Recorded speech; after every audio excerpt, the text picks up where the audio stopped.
Let me ask you something. How many times have you started something new? Gym, side hustle, learning Spanish, and 2 weeks later you're like, maybe next year. Yeah, me too. Honestly, I've started so many things, I could have my own museum of abandoned hobbies. Imagine a statue of me crying over a half-read self-help book. Classic.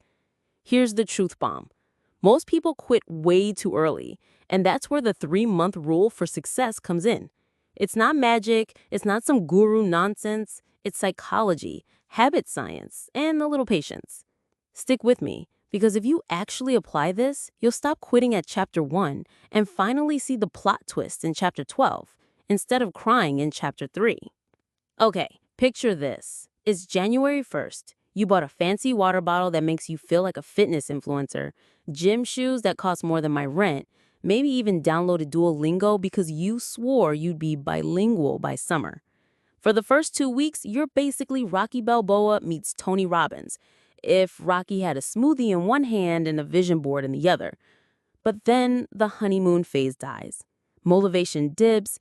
Suddenly you're like, do I really need abs? Maybe being able to recite TikTok dances counts as a life skill. This happens because the brain is addicted to novelty. New things trigger dopamine, but the dopamine high doesn't last. By week 3, you're not chasing your goal, you're chasing your couch like it's your soulmate. And here's where most people quit, the crash zone. Weeks 3 through 6 are brutal. Results aren't visible yet, and your brain is negotiating like a shady used car salesman. Do we really need to keep doing this? What if we just binge watch another season instead? This is the test. Success isn't about starting, it's about surviving the crash. Think of it like surviving a zombie apocalypse, except the zombies are your own laziness and Netflix recommendations. Here's the secret. If you can push through those messy first 2 months, the magic starts happening around month 3. Why? Habits solidify. Studies show it takes anywhere from 60 to 90 days for behaviors to feel automatic. By month 3, your brain stops treating it like torture and starts treating it like routine.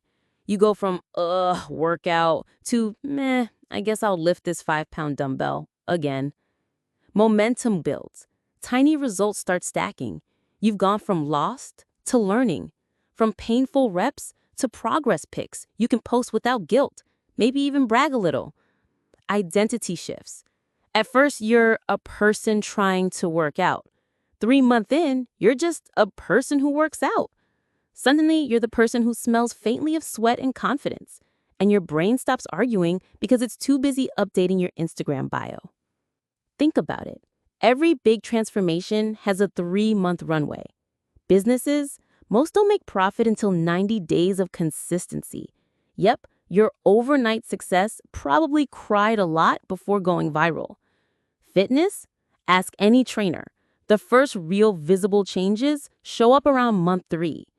Yes, you might still wobble doing a push-up, but at least you're wobbling with purpose. Relationships? Psychologists call it the 90-day window. By 3 months, you know if it's butterflies or just gas. It's like the universe is low-key obsessed with 90 days. 3 months is long enough to test if you're serious, short enough that you don't scream into a pillow halfway through. Here's the funny part. Most people quit right before the good stuff happens. Imagine planting a seed, watering it for 2 weeks, then yelling, "This stupid tree doesn't even have fruit," and throwing it out. That's literally us with goals. I've personally killed more plants and side hustles than I'd like to admit. The 3-month rule is like saying, hey, don't judge the tree before it even sprouts leaves, and maybe don't cry in a corner over dead basil. So how do you survive 3 months without tapping out? Here's the playbook. Shrink the focus. Don't think 90 days, think just today. Win the day, repeat tomorrow.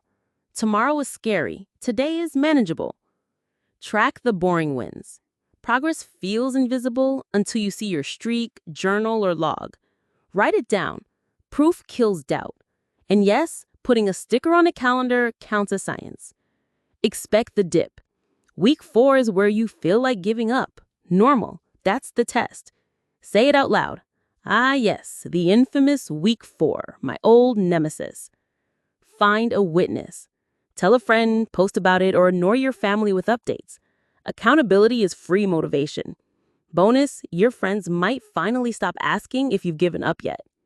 Here's the deal. 3 months is the difference between dabbling and becoming.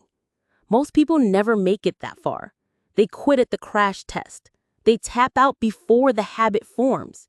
They judge the tree before it even sprouts leaves. But if you survive 90 days, just 3 little months, you'll see what most people never do. Results, momentum, and a new identity. Next time you start something, don't ask, am I motivated? Ask, can I commit for 3 months?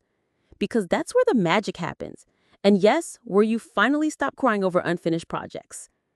If this gave you a spark, hit like, subscribe, and drop a comment. What's one thing you're willing to give 3 months?